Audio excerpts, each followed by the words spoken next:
Son dôme et son minaret s'élèvent dans le ciel angevin. Mais la grande mosquée est encore un vaste chantier, 5 ans après le début des travaux.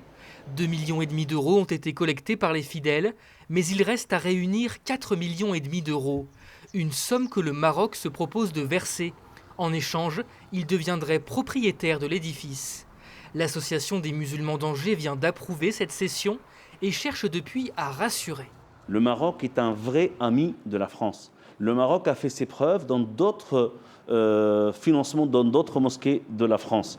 Le Maroc prône aujourd'hui un islam ouvert et un islam qui sera un islam qui respecte les valeurs chères à la République française. Cette cession annoncée divise les fidèles. Ces anciens présidents de l'association des musulmans d'Angers dénoncent une trahison. Il y a plus de 15 nationalités. Donc lorsque vous dites, dont les Marocains bien sûr, lorsque vous dites on va donner la mosquée à un État, Maroc, Algérie, Tunisie, tous les musulmans d'autres origines, ils vont le voir de mauvais œil.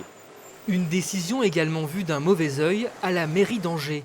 Le conseil municipal a voté à l'unanimité contre la cession au Maroc, sur le motif que la construction de la mosquée n'est pas encore achevée.